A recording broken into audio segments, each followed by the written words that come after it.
하나님의 말씀 함께 보도록 하겠습니다. 잠언 29장입니다.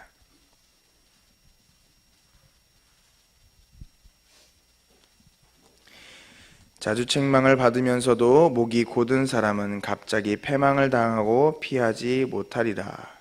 의인이 많아지면 백성이 즐거워하고 악인이 권세를 잡으면 백성이 탄식하느니라. 지혜를 사모하는 자는 아비를 즐겁게 하여도 창기와 사귀는 자는 재물을 잃느니라. 왕은 정의로 나라를 견고하게 하나 뇌물을 억지로 내게 하는 자는 나라를 멸망시키느니라. 이웃에게 하첨하는 것은 그의 발 앞에 그물을 치는 것이니라. 악인이 범죄하는 것은 스스로 올무가 되게 하는 것이나 의인은 노래하고 기뻐하느니라. 의인은 가난한 자의 사정을 알아주나 악인은 알아줄 지식이 없느니라. 거만한 자는 성읍을 요란하게 하여도 슬기로운 자는 노를 그치게 하느니라. 지혜로운 자와 미련한 자가 다투면 지혜로운 자가 노하든지 웃든지 그 다툼은 그침이 없느니라. 피 흘리기를 좋아하는 자는 온전한 자를 미워하고 정직한 자의 생명을 찾느니라. 어리석은 자는 자기의 노를 다 드러내어도 지혜로운 자는 그것을 억제하느니라. 관원이 거짓말을 들으면 그의 하인들은 다 악하게 되느니라. 가난한 자와 포악한 자가 섞여 살거니와 하나님께서는 그 모두의 눈에 빛을 주시느니라. 왕이 가난한 자를 성실히 신원하면 그의 왕위가 영원히 견고하리라. 채찍과 꾸지람이 지혜를 주거늘 임의로 행하여 버려둔 자식은 어미를 욕되게 하느니라. 악인이 많아지면 죄도 많아지나니 의인은 그들의 망함을 보리라. 내 자식을 징계하라. 그리하면 그가 너를 평안하게 하겠고 또 내 마음에 기쁨을 주리라. 묵시가 없으면 백성이 방자히 행하거니와 율법을 지키는 자는 복이 있느니라. 종은 말로만 하면 고치지 아니하나니 이는 그가 알고도 따르지 아니함이니라. 내가 말이 조급한 사람을 보느냐 그보다 미련한 자에게 오히려 희망이 있느니라. 종을 어렸을 때부터 곱게 양육하면 그가 나중에는 자식인 채 하리라. 노하는 자는 다툼을 일으키고 성내는 자는 범죄함이 많으니라. 사람이 교만하면 낮아지게 되겠고 마음이 겸손하면 영예를 얻으리라. 도둑과 짝하는 자는 자기의 영혼을 미워하는 자라. 그는 저주를 들어도 진술하지 아니하느니라. 사람을 두려워하면 올무에 걸리게 되거니와 여호와를 의지하는 자는 안전하리라. 주권자에게 은혜를 구하는 자가 많으나 사람의 일의 작정은 여호와께로 말미암느니라. 함께 읽습니다. 불의한 자는 의인에게 미움을 받고 바르게 행하는 자는 악인에게 미움을 받느니라. 아멘. 우리 함께 고백합니다. 하나님 사랑합니다. 다시 한번 하나님 사랑합니다. 제가 제일 많이 사랑합니다. 할렐루야. 오늘은 우리가 잠언 29편을 함께 나누게 되겠는데요. 잠언 29편도 마찬가지로 잠언의 내용이 한 절 한 절씩 이어지기 때문에 제가 이 내용을 전체적으로 내용 분해를 일단 말씀을 드리고 그리고 한 절 한 절씩 필요한 부분들 함께 나누는 시간으로 은혜를 받고자 합니다. 내용 분해입니다. 1절은 목이 곧은 사람, 2절은 의인과 악인의 영향, 3절은 지혜와 욕망, 4절은 공의와 뇌물, 5절은 아첨에 대해서, 6절부터 7절은 의인과 악인의 삶에 대해서, 8절부터 9절은 지혜자와 우매자에 대해서, 10절은 살인자의 행패에 대해서, 11절은 노를 드러냄과 억제함에 대해서, 12절은 관원의 거짓말에 대해서, 13절은 하나님의 공평함에 대해서, 14절은 왕위의 견고함에 대해서, 15절은 채찍과 꾸지람에 대해서, 16절은 악과 범죄의 관계에 대해서, 17절은 자식을 징계함에 대해서, 18절은 율법을 지키는 자에 대해서, 19절은 악한 종에 대해서, 20절은 조급한 자에 대해서, 21절은 종의 양육에 대해서, 21절은 분노함에 대해서, 23절은 교만과 겸손에 대해서, 24절은 도둑과 짝하는 자에 대해서, 25절은 여호와를 의지하는 자에 대해서, 26절은 일의 작정에 대해서, 27절은 의인과 악인의 미움에 대해서 이야기하고 있습니다. 1절 말씀입니다. 목이 곧은 사람은 패망한다라는 것이죠. 목이 곧은 사람은 훈계를 듣지 않습니다. 그래서 결국에는 훈계를 듣지 않기 때문에 그것으로 말미암아 망할 수밖에 없다라는 것이죠. 우리 주변에도 사람들을 보면 경험이 많으신 분들이 충고를 해주시죠. 그렇게 하면 안 된다. 그렇게 하지 말아라. 그리고 조금 더 관심 있으신 분들은 이렇게 하면 훨씬 더 좋다라는 부분까지도 알려주십니다. 그런데 목이 곧은 사람, 바꿔 말하면 교만한 사람은 듣지를 않아요. 어르신들이 이렇게 알려주시고 또 가르쳐주신 것에 대해서 가볍게 생각하고 시대에 뒤떨어진 것이라고 생각하고 자기의 교만함에 차올라서 그 말을 듣지를 않습니다. 그래서 결국에는 어떻게 되느냐, 어르신들이 알려주신 그대로 망하게 되는 모습들을 보게 되죠. 성경도 마찬가지입니다. 성경도 아주 옛날에 쓰여진 그냥 그 오래된 책으로만 인식하는 사람들은, 이 성경을 하나님의 말씀으로 받아들이는 사람들은 성경이 말씀을 하시는 처음부터 마지막까지 그대로 순종을 하지만, 이 하나님의 말씀을 그대로 하나님의 말씀으로 받지 않는 사람들은 말씀을 재단해 버리는 거예요. 그래서 요즘 시대에 무슨 이런 말씀까지 지켜야 되느냐, 다 잘라버리고 자기가 듣고 싶은 말씀만 듣게 되는 거죠. 그래서 결국에는 어떻게 되느냐, 목이 곧은 사람이 되어 패망하게 된다는 것입니다. 우리 오병이교회 성도님들은 말씀 그대로 받아서 온전히 순종하여서 하나님 앞에 축복받는 오병이교회 성도님들이 되시기를 간절히 축원합니다. 2절은 의인과 악인의 영향에 대한 이야기입니다. 우리 공동체에 의인이 많은지 악인이 많은지 체크해 볼 수 있습니다. 그리고 우리나라가 의인이 많은 나라인지 악인이 많은 나라인지 체크해 볼 수 있습니다. 어떻게 그것을 볼 수 있느냐, 백성들이 편안하면 의인이 많은 거예요. 근데 백성들이 불편해한다, 그러면 악인이 많은 겁니다. 바꿔 말하면 우리 가족을 놓고 본다, 우리 자녀들이 행복해한다, 그러면 의인이 많은 거예요. 우리 가정이 의인이 많은 거예요. 근데 자녀들이 너무 힘들어한다, 그리고 막 화를 내고 집에도 안 들어오고 그런다, 그러면 내가 아무리 선하게 산 것 같아도 우리 가정은 악인이 많은 거예요. 우리 교회도 마찬가지입니다. 교회가 늘 행복해하고 성도님들이 우리 교회 참 좋은 교회입니다, 이런 이야기들이 많이 있다, 그러면 교회가 의인이 많은 교회입니다. 그런데 교회가 분란이 많고 시끄럽고 서로도 상처를 받고 이런 교회다, 그러면 그 교회는 예수님이 계시지 않습니다. 예배 시간이 아무리 막 많이 있고 아무리 성도들이 기도를 많이 한다고 해도 서로 이런 모습 속에 있다, 그러면 거기는 악인이 많은 거예요. 하나님의 말씀대로 살지 않는다는 이야기입니다. 말씀에 순종하지 않는다는 이야기죠. 우리의 모습을 돌아보시기 바랍니다. 우리의 목장이, 우리 교구가, 우리 가정이 의인이 많은가 악인이 많은가. 악인은 분명히 패망의 길로 갈 수밖에 없습니다. 멸망의 길로 갈 수밖에 없습니다. 그렇다면 우리가 우리의 목장을 돌아봤을 때, 우리의 교구를 돌아봤을 때 우리 악인이 많다, 그러면 회개하고 의인의 길로, 복된 길로 가야 될 줄 믿습니다.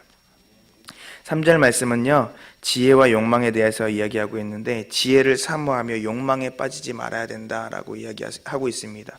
욕망이라는 것은 육신의 정욕을 이야기하고 있죠. 그래서 지혜를 사모해야 되는 거예요. 하나님의 말씀을 듣고 그 말씀대로 살아가야 되는데, 말씀대로 살려고 하면 성령의 충만함이 있어야 됩니다.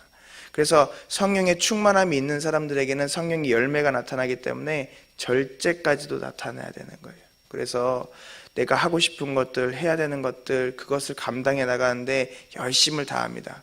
이번 주 담임 목사님 설교하시면서도 말씀하셨지만, 나이가 들고 어느 정도 인생을 살게 되면 내가 할 수 없는 일이 있구나 라는 것을 깨닫게 되고, 포기할 것들은 포기해야 된다 라는 이야기를 해주셨는데, 혹시 기억이 나시는가 모르겠어요.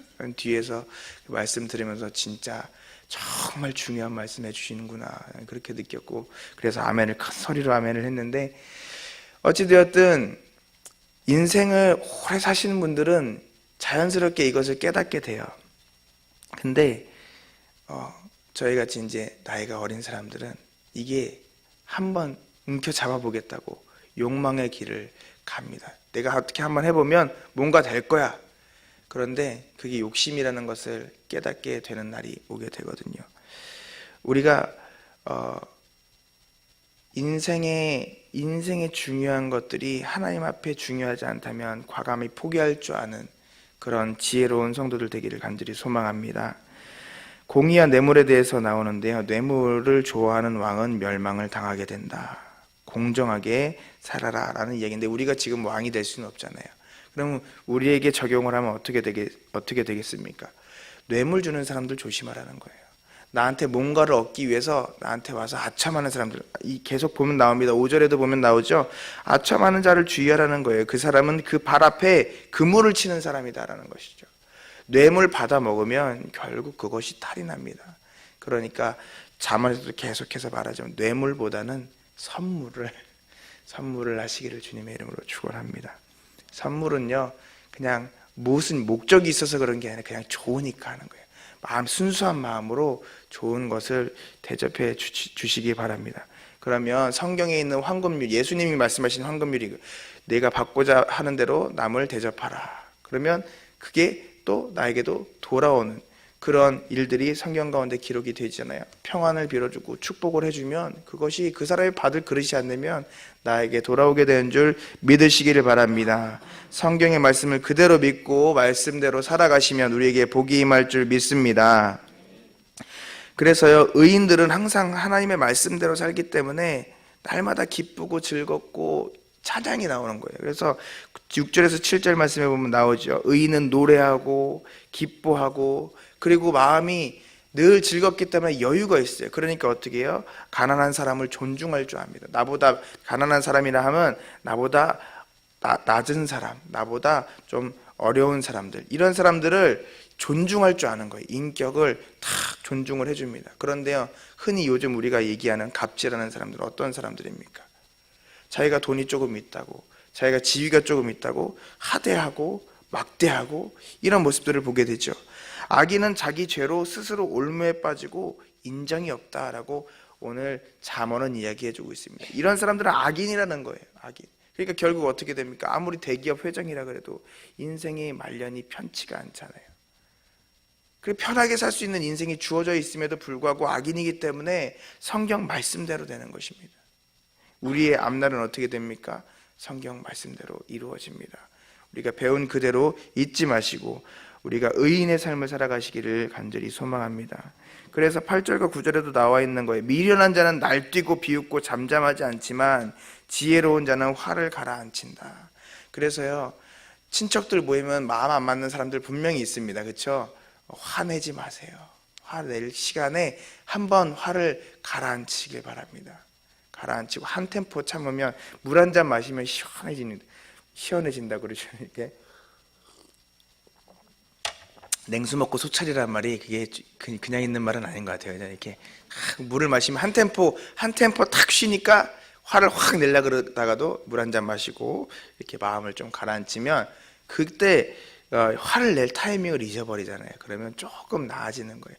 이만큼 화를 내려다가도 요만큼 마음이 바뀌니까 에이 뭐 이런 거 갖고 화를 내냐. 그리고 한 번 더 참으면 그게 지혜로운 사람이다라는 것이죠. 근데 미련한 자는 확 올라오니까 날뛰고 비웃고 잠잠하지 않고 막 싸우고 다투고 이렇게 되는 거예요. 무시하고 결국에는 그게 다시 자기에게로 돌아오게 되는 줄 믿습니다.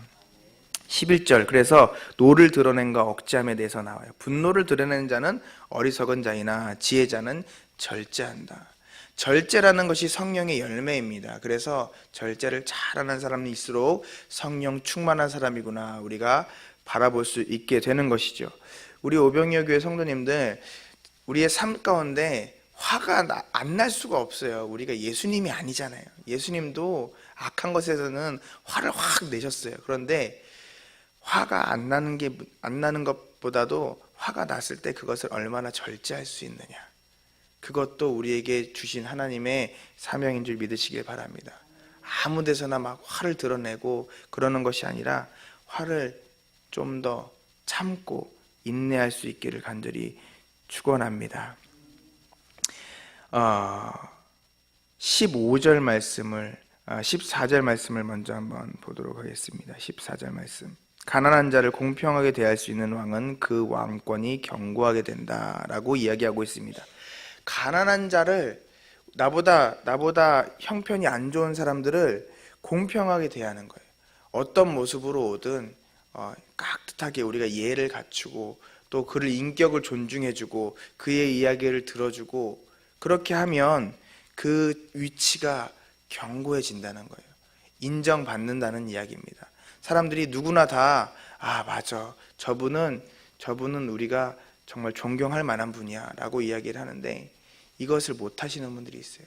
누가 오느냐에 따라서 대하는 모습이 달라집니다. 막 하대하고 대충 이야기해주고 귀찮아하고, 근데 그러면 뒤에 가서 뒷말 듣습니다. 결국에는 그가 안 좋은 모습으로 인식이 된다는 것이죠. 그래서 이 말씀을 듣고 이 말씀을 보면서 가난한 자에게도 공평하게 대할 수 있는 그런 깨달음을 얻으시기를 소망합니다. 15절 말씀은 채찍과 꾸지람에 대해서 나오고 있습니다. 채찍과 꾸지람은 지혜를 준다라는 것이죠. 그러나 그냥 두면 그 부모를 욕되게 한다는 거예요. 분명한 것은 이 이야기를 우리가 정확하게 말하면 어떤 이야기냐? 자녀를 꾸지람을 줘야 된다는 거죠. 지혜롭게. 채찍과 꾸지람, 어떨 때는 채찍으로, 어떨 때는 꾸지람으로 자녀를 잘 가르쳐야 된다는 거예요. 그렇지 않으면 부모에게 그 부모를 욕되게 한다는 것입니다. 17절에도 나와 있습니다. 자식을 징계해야 평안과 기쁨을 안겨준다. 세상 철학 따라가지 마시기 바랍니다. 세상은요, 이 자녀들이 자존감이 높아져야 된다고 절대로 혼내지 말라 그래요. 아동 그 인권 존중 이런 거 이렇게 보잖아요. 그런 책들 보잖아요. 그러면 지금 저희들은 다 아동 학대범들입니다. 무슨 이야기 하나도 제대로 할 수가 없어요. 그 무슨 왕 떠받들듯이 김정은 떠받들듯이 이렇게 떠받들어야 돼요. 그러면 그 아이 죽이는 겁니다. 특별히 저는 그렇게 생각합니다. 하나님의 일에 관해서는 이 아이를 철저하게 가르쳐야 돼요. 아이들 예배 시간에 떠들고 돌아다닌다, 분명하게 가르쳐 줘야 됩니다. 하나님 앞에 하나님의 것을 범하려 한다, 분명하게 가르쳐 줘야 됩니다. 왜냐? 하나님 앞에 범죄하면 그것은 정말로 큰 죄를 짓는 것이기 때문에 그래요. 그래서 주의를 범하고 어디를 자기의 육신의 향락을 위해서, 자기 육신의 잘됨을 위해서 가려고 한다, 절대적으로 안 된다. 너 똑바로 생각해라. 가르쳐 주셔야 될 줄 믿습니다. 저도 이제 아이를 키우다 보니까 남 이야기를 할 수 없는데 저는 개인적으로 그래요. 예성이 하성이가 기도 받다가 기도 시간에 떠들고 예배 시간에 떠들면 물론 떠드는데 그날 저한테 엄청나게 혼납니다. 눈물 쏙 빼놓도록 혼납니다. 물론 그래도 그 다음에 또 떠들어요. 그런데 저 이렇게까지 얘기합니다.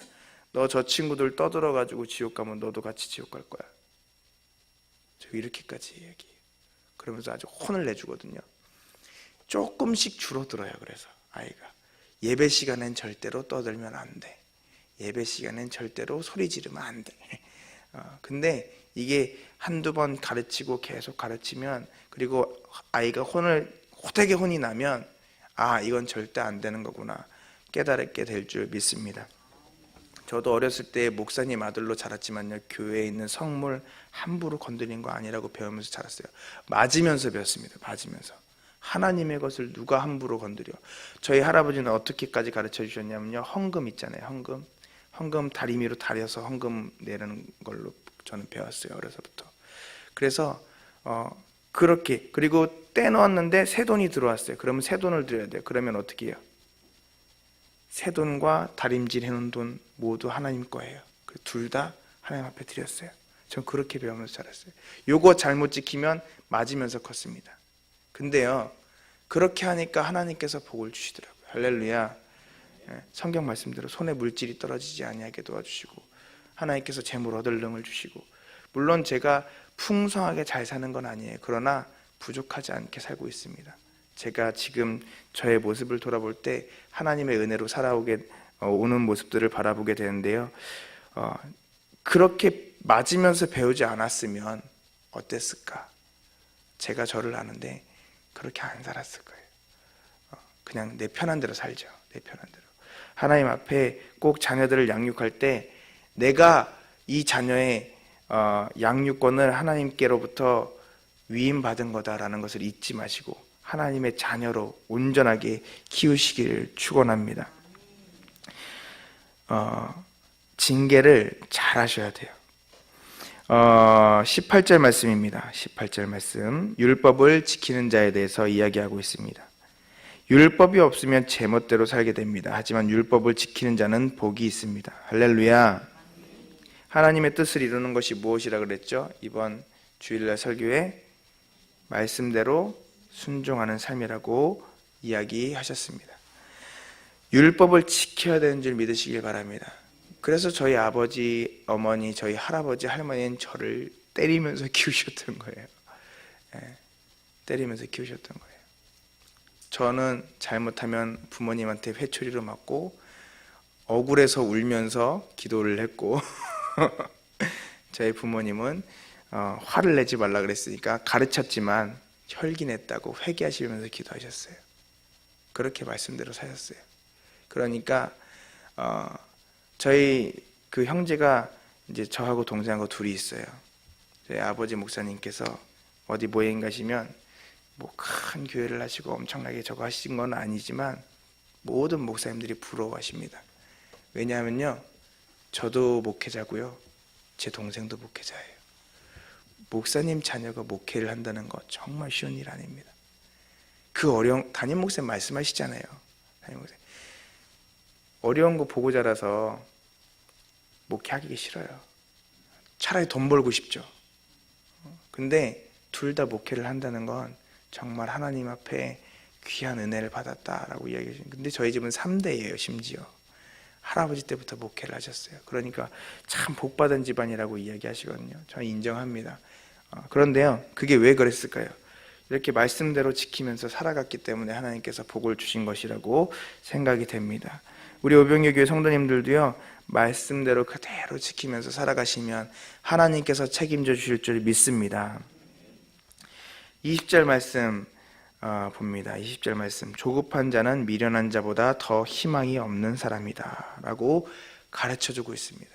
우리가 이렇게 살아가다 보면 제가 이 조급증에 걸려갖고 참 그 입술이 바짝바짝 말랐을 때가 있어요. 뭔가 어떻게 좀 빨리 좀 됐으면 좋겠는데, 근데 하나님께서 치시면서 가르쳐 주시더라고요. 말씀하셨으니까, 하나님께서도 말씀하셨으니까 때리면서 가르쳐 주시는 거예요.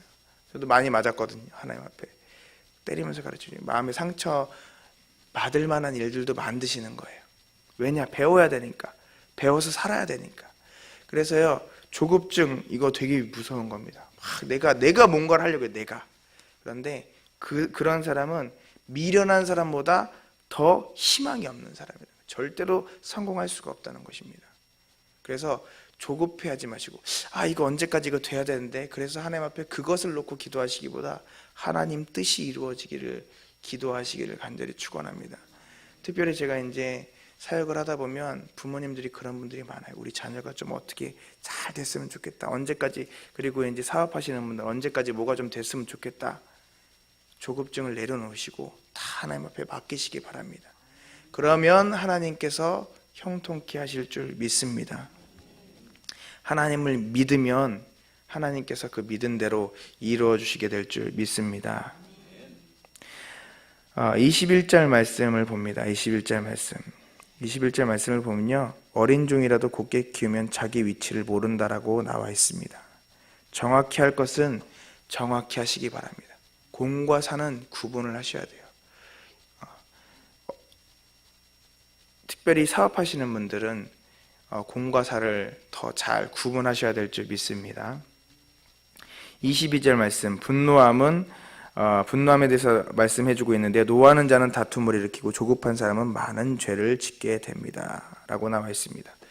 방금 전에도 말씀드렸지만 노하는 것 주의해야 되고 조급한 것 주의해야 된다라고 이야기를 드렸습니다. 근데 제가 한번 고민을 해봤어요. 왜 노할까? 왜 조급할까? 내가 살아있기 때문에 그런 것 같아요. 내가 살아있기 때문에. 내가 십자가 지고 죽으면 하나님 앞에 모든 것 맡기면, 그리고 하나님께서 주인이라는 것을 날마다 인식하고 있으면, 그러면 내가 화낼 필요가 없어요. 내가 서운할 필요도 없고요. 내가 조급할 필요도 없어요. 왜요? 내 일을 하는 게 아니라 누구 일을 하는 거니까? 하나님의 일을 하는 거니까. 그러면 그 일은 누가 책임지시니까요? 하나님이 책임져 주시는 거예요. 할렐루야. 그러니까 내가 좀 조급해야 한다. 내가 화가 막 난다. 일이 안 되니까 화가 나잖아요. 그러면 어떻게 해요? 다시 한번 무릎 꿇고 하나님 앞에 맡기시는 것이 지혜가 될 줄 믿습니다. 그래서요, 이게 교만함과 겸손함 23절이랑도 이어지는 것 같아요. 내가 뭔가를 하려고 그러는 것 자체가 교만함이죠. 이해가 되시면 아멘 하시기 바랍니다. 교만한 자는 낮아지는 거예요. 하나님께서 치시는 거예요. 그래서 제가 많이 맞았다 그랬잖아요. 조급한다. 뭔가 좀 이렇게 해봐야지. 조급해하다가 많이 맞았어요. 많이 맞았습니다. 그런데 낮아지는 거예요. 그냥 시키면 시키는 대로, 하라 그러시면 하라 그러시는 대로 멍청하게 내 생각이 있어도, 내 의견이 있어도 얘기하지 말고 그냥 가만히 시키는 대로 하면, 그러면 하나님께서 하라고 하신 대로 하시면, 하나님이 종이 세우신 대로 말씀하신 대로 그냥 따라가면 겸손한 자가 되는 거예요. 그러면 하나님께서 높여주실 줄 믿습니다. 그래서 25절 말씀입니다. 25절과 26절 말씀 보고 오늘 말씀 마무리하도록 하겠습니다. 여호와를 의지하는 자가 어떤 사람이냐? 사람 두려워하는 사람이 아니라 하나님을 믿는 사람이다. 25절은 이야기하고 있습니다. 그래서 결국 26절은 뭐라고 이야기하고 있느냐? 모든 판결은 하나님께로부터 온다. 그래서 사람에게 아부하지 말아라 그런 것입니다. 사람 두려워하지 마시기 바랍니다. 아무리 대단한 사람이라도 사람이에요. 사람입니다. 하나님께서 불어버리시면 먼지처럼 날아가 버리는 존재인 거예요. 그래서 사람 때문에 뭔가를 두려워하여서 하나님의 것을 내려놓는 미련한 짓은 절대로 하지 마시기를 축원합니다. 오히려 사람 두려워하지 말고, 사람에게 아부하지 말고, 이 결과는, 모든 일의 결과는 하나님께서 책임지신다. 할렐루야. 26절의 말씀을 우리가 믿고 모든 판결은 하나님께로부터 온다. 할렐루야. 그래서 하나님을 믿고 하나님 말씀대로 살아갈 수 있기를 간절히 축원합니다. 오늘 하루의 삶도 살아가시면서 여호와를 의지하며 겸손한 삶을 살아가시기를 간절히 축원합니다. 드려진 예물을 위해서 기도하고 다 같이 통성으로 기도하겠습니다. 하나님, 주님 앞에 시간 드리고 마음 드리고 정성 드리고 귀중한 예물 드렸습니다. 주님 앞에 감사 예물 드리고 1천번째 예물 드렸습니다. 주님께서 기억하시고 받으시고 주님께서 은혜 더하여 주셔서 하나님께서 말씀에 약속하신 대로 30배, 60배, 100배, 1000배의 열매가 맺어지게 하여 주시옵소서. 주께서 오늘도 우리에게 은혜 주시며 우리를 통하여 하나님의 이름을 거룩히 할 일만 하게 하여 주시옵소서. 나라와 권세와 영광이 아버지께 있사오며 예수 그리스도의 이름으로 간절히 소망하며 축복하며 기도드리옵나이다. 아멘.